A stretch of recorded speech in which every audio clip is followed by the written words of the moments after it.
No, it's not 2 o'clock. It's 3:15. I thought I should at least stop by and give you an update, no matter what. I did a funeral today, the mother of a friend of the church, and didn't ask enough questions about where the cemetery was. So we rode all the way out to Fort Lee and back, and that put me beyond the limits of my appointment with you, so I apologize. I look forward to having time to sit like this, to talk. But today, other things had different plans for me. So it's Thursday, and I'm wondering how you are. I often feel bad if I'm not here. I have no way really of kind of letting you know, but I thought I would come around at 3:15 and at least let you know I was thinking about you, didn't forget about you. And continuing on in my journey of thinking about what we're sure of and what we're not sure of. Every day, I'm asked to be reacquainted with the fact that there are some things that I've thought that I was sure of and that I'm not. And I'm trying, I literally am trying in my life to be much more willing to embrace that I didn't know that, or I didn't know that could happen.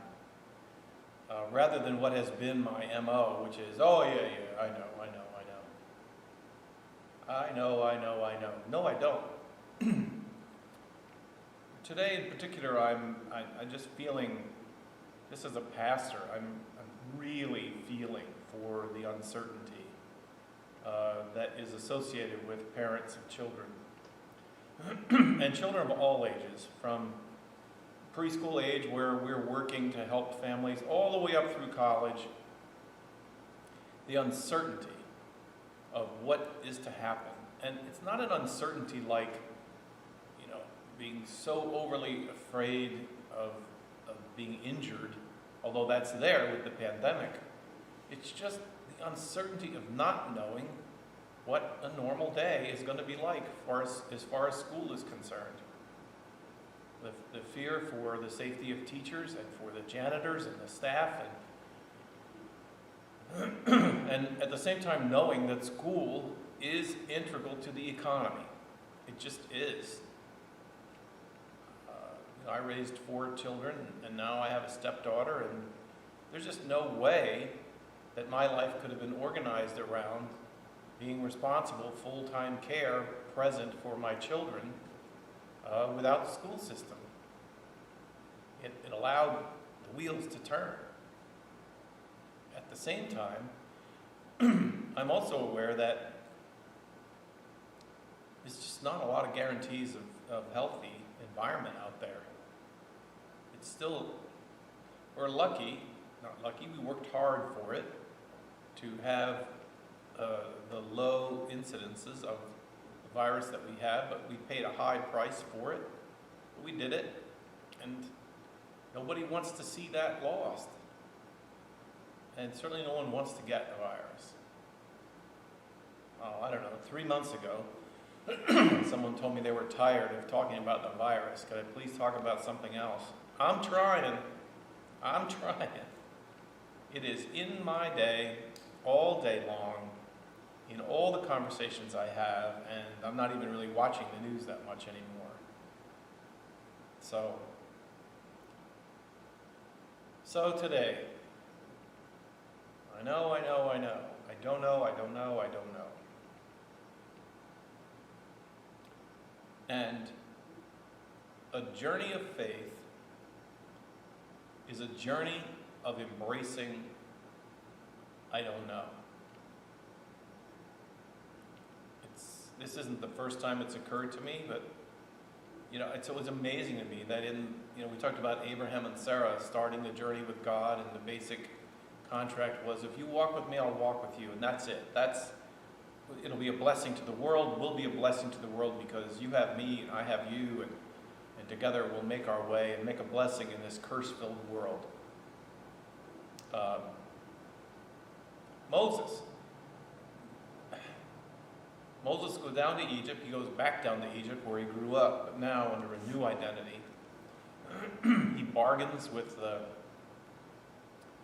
despot of Egypt, the evil work lord who made people work without pay, make bricks without straw, and he bargains for freedom of Abraham and Sarah's descendants, and says you have to let them go into the wilderness for a day to practice their faith, or they're going to die.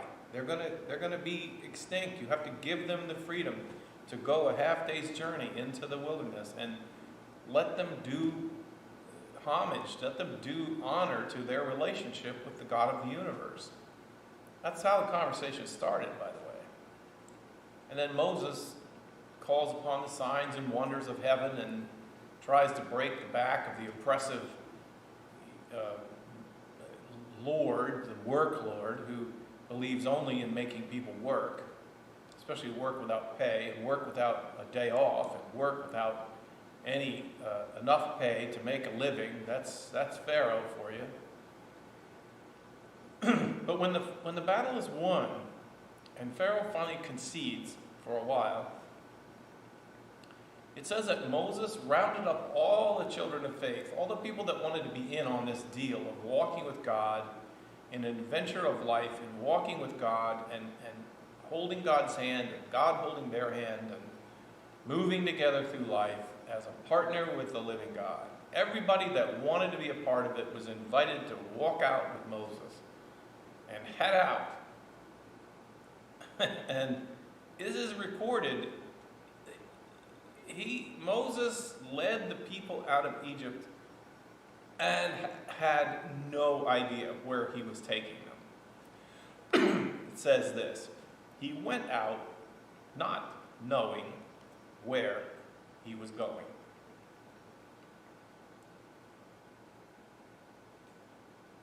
But